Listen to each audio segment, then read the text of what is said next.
Central limit theorem. Central limit theorem എന്ന് പറയുമ്പോൾ ഒരു n number of random variables എടുക്കുന്നു, ഇൻഡിപെൻഡൻ്റ് ആയിട്ടുള്ള റാൻഡം വേരിയബിൾസ് എടുക്കുന്നു, x1 x2 അങ്ങനെ xn വരെ. അതിൻ്റെ എല്ലാം ഈ റാൻഡം വേരിയബിളിൻ്റെ എല്ലാ മീൻ എന്ന് പറയുന്നത് മ്യൂവും അതിൻ്റെ വേരിയൻസ് സിഗ്മ സ്ക്വയറുമാണ്. സെയിം വേരിയൻസും സെയിം മീനുമാണ്.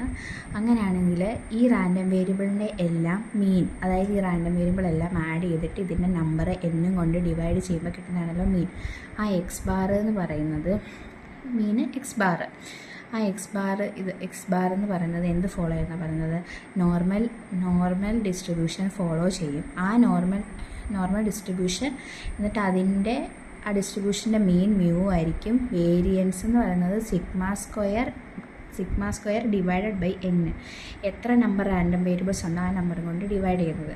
അപ്പോൾ എന്താ, ഇത്ര നമ്പർ ഓഫ് ഇൻഡിപെൻഡൻ്റ് ആയിട്ടുള്ള റാൻഡം വേരിയബിൾസ് ഉണ്ട്, അതെല്ലാം കൂടെ ആഡ് ചെയ്തിട്ട് അതിൻ്റെ നമ്പറും കൊണ്ട് ഡിവൈഡ് ചെയ്യുമ്പോൾ നമുക്ക് എന്ത് കിട്ടും, മീൻ കിട്ടും, എക്സ് ബാർ എന്നുള്ളത്. അതെന്ത് ഫോളോ ചെയ്യും, നോർമൽ ഡിസ്ട്രിബ്യൂഷൻ ഫോളോ ചെയ്യും. ആ നോർമൽ ഡിസ്ട്രിബ്യൂഷൻ്റെ മീൻ എന്ന് പറയുന്നത് മ്യൂവും വേരിയൻസ് സിഗ്മ സ്ക്വയർ ബൈ എന്നും ആയിരിക്കും. ഇനി സെൻട്രൽ ലിമിറ്റ് തിയറത്തിൻ്റെ കണ്ടീഷൻസ് എന്തൊക്കെയാണ്? നമ്മളിപ്പോൾ പറഞ്ഞ ഇതിൽ തന്നെ 3 കണ്ടീഷൻ ഉണ്ടായിരുന്നു. അതായത് വേരിയബിൾസ് എല്ലാം ഇൻഡിപെൻഡൻ്റ് ആയിരിക്കണം, പിന്നെ അതിനെല്ലാം ഒരേ സെയിം മീൻ ആയിരിക്കണം, വേരിയബിൾസിനെല്ലാം എല്ലാ വേരിയബിൾസിനും സെയിം വേരിയൻസും ആയിരിക്കണം. പിന്നെ എന്ന് പറയുന്നത് അതായത് എത്ര വേരിയബിൾസ് എടുക്കുന്നു എന്നുള്ള എണ്ണം വളരെ വലുതായിരിക്കണം. ചെറിയ നമ്പറൊന്നും പോലെ വലിയ നമ്പർ വേണം. ഇനി ലോ ഓഫ് ലാർജ് നമ്പർ എന്ന് പറഞ്ഞാൽ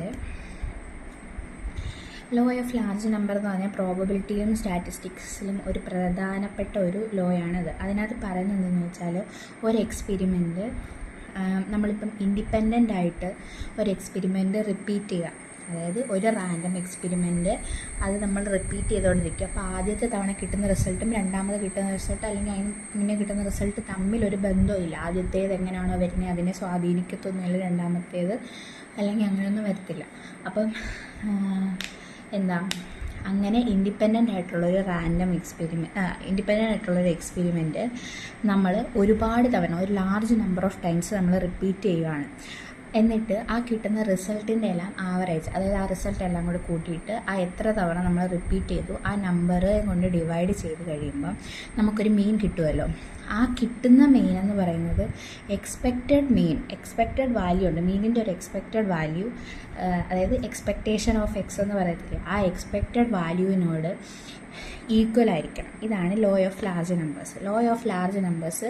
strong law of large numbers ഉണ്ട്, weak law of large numbers ഉണ്ട്. ആദ്യത്തേത് strong law of large numbers.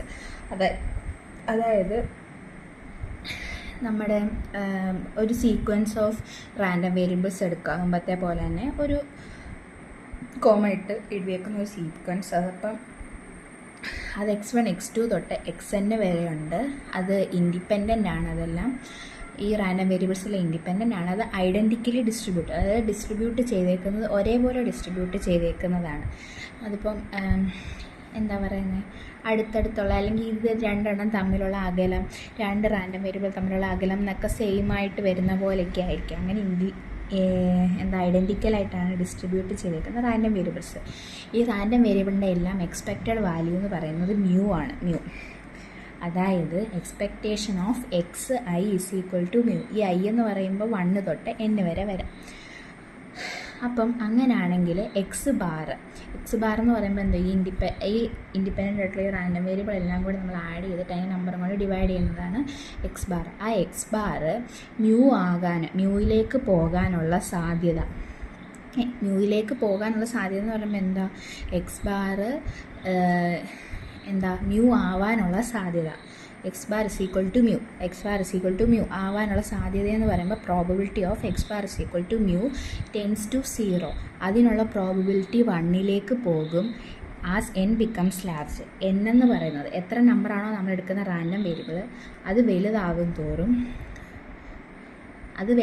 അതായത് ആ നമ്പർ എന്നെടുക്കുന്ന ആ n ഇൻഫിനിറ്റിയിലേക്ക് പോകും തോറും ഈ x bar is equal to mu ആവാനുള്ള എക്സ് ബാർ എന്ന് പറയുമ്പോൾ എന്താ, നമ്മൾ എടുക്കുന്ന ഈ റാൻഡം വേരിയബിളിൻ്റെ എല്ലാം മീനും പിന്നെ മറ്റേതെന്ന് പറയുന്നത് അതിൻ്റെ എല്ലാം എക്സ്പെക്റ്റഡ് വാല്യൂ ആണ് മ്യൂ എന്ന് പറയുന്നത്. ആ മ്യൂ ആ എക്സ് ബാറും ഈക്വൽ ആവാനുള്ള പ്രോബബിലിറ്റി 1ലേക്ക് പോകുന്നു എന്ന് പറയുമ്പോൾ ഫുൾ പ്രോബബിലിറ്റി മൊത്തം അതാവും. അതായത് x bar is equal to mu തന്നെ ആകും എന്നുള്ളതാണ് 1ലേക്ക് പോകുക എന്നുള്ളതിൻ്റെ മീനിങ്. അതായത് 1 ആവും എന്നല്ല പറഞ്ഞത്, എക്സ് അല്ല എൻ എന്ന് പറയുന്നത് എത്ര എണ്ണം ഉണ്ട് അത് വലുതായിക്കൊണ്ടിരിക്കും തോറും, അത് ഇൻഫിനിറ്റിയിലേക്ക് പൊയ്ക്കൊണ്ടിരിക്കും തോറും ഈ പ്രോബബിലിറ്റി എക്സ് ബാർ മ്യൂ ആവാനുള്ള പ്രോബബിലിറ്റി 1ലേക്ക് പൊയ്ക്കൊണ്ടിരിക്കും, 1നോട് അടുപ്പിച്ച് ചെന്നുകൊണ്ടിരിക്കും. അതായത് എന്താ പറയുന്നത്, എന്ന് പറയുന്നത് എത്ര നമ്പർ ഓഫ് റാൻഡം വേരിയബിൾസ് എടുക്കുന്നുള്ളതാണ്. അപ്പം ഈ റാൻഡം വേരിയബിൾസിൻ്റെ സീക്വൻസ് അല്ലെങ്കിൽ അതിൻ്റെ ഗ്രൂപ്പ് അല്ലെങ്കിൽ അതിൻ്റെ സാമ്പിൾ എന്ന് പറയുന്നത് വളരെ വലുതായിക്കൊണ്ടിരിക്കും തോറും, അതിങ്ങനെ ഒരുപാട് നമ്പർ എടുക്കും തോറും ഈ നമ്മൾ ചെയ്തു വരുമ്പം നമ്മൾ ഒരു എക്സ്പെരിമെൻറ്റ് ചെയ്തു വരുമ്പം ആ എക്സ്പെരിമെൻറ്റിൻ്റെ റാൻഡം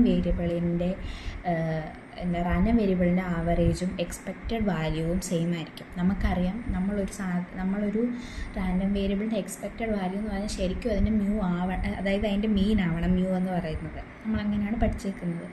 അപ്പോൾ ഇതിനകത്ത് പറയുന്നത് അങ്ങനെ നമ്മൾ എടുത്തു വെച്ചേക്കുക, തിയററ്റിക്കലായിട്ട് നമ്മളൊരു വാല്യൂ എടുത്ത് വെച്ചേക്കുന്നതാണ് മ്യൂ എന്ന് പറയുന്നത്. അപ്പോൾ ആ മ്യൂ നമ്മൾ ചെയ്തു വരുമ്പം നമ്മൾ പക്ഷേ പ്രാക്ടിക്കലായിട്ട് ചെയ്തു വരുമ്പോൾ ആ വാല്യൂവിനോട് ഈക്വൽ ആയിരിക്കണം. ഇപ്പം മുമ്പേ നമ്മൾ ഫിറ്റിംഗ് ചെയ്തപ്പോൾ പറഞ്ഞില്ലേ, തിയററ്റിക്കൽ ഫ്രീക്വൻസിയും മറ്റേ ഫ്രീക്വൻസിയും തന്നിരിക്കുന്ന ഫ്രീക്വൻസിയും തമ്മിൽ സെയിം ആവണം. അതുപോലെ ഇത് സെയിം ആവണം. അപ്പം സംഭവം എന്താണെന്ന് വെച്ചാൽ, ഇപ്പം നമുക്ക് ഒരു എക്സാമ്പിൾ പറയുകയാണെങ്കിൽ ഇപ്പം 5 കോയിൻ ടോസ് ചെയ്യുക. 5 കോയിൻ ടോസ് ചെയ്യുമ്പം ചിലപ്പോൾ 5ഉം ഹെഡ് വീഴാനുള്ള സാധ്യത ഉണ്ട്. പക്ഷേ 5 ഹെഡ് വീഴാനുള്ള സാധ്യത കൂടുതലാണ്. പക്ഷെ നമ്മൾ കുറേ എടുക്കുമ്പം ഒരുപാട് നമ്പർ ഓഫ് കോയിൻസ് എടുക്കുക, എന്നിട്ട് 100, 1000, 5000 ഒക്കെ എടുത്തിട്ട് എന്നിട്ട് നമ്മൾ കോയിൻ ടോസ് ചെയ്യുമ്പോൾ നമുക്ക് പറയാൻ പറ്റുമോ ഫുള്ളും ഹെഡ് വീഴുമെന്ന്? ഇല്ല. അപ്പോൾ നമുക്ക് കൂടുതൽ സാധ്യത പകുതി ഹെഡും പകുതി ടെയിലും വീഴാനായിരിക്കും കൂടുതൽ സാധ്യത. അതാണ് പറയുന്നത്. അതായത് നമ്മളെടുക്കുന്ന സാമ്പിൾ വലുതാകും തോറും നമ്മുടെ ഈ വാല്യൂസ് തമ്മിൽ ഈക്വൽ ആവാനുള്ള സാധ്യതയുണ്ട് എന്ന് പറയുന്നത്. ഇനി weak law of large number എന്ന് പറയുമ്പോൾ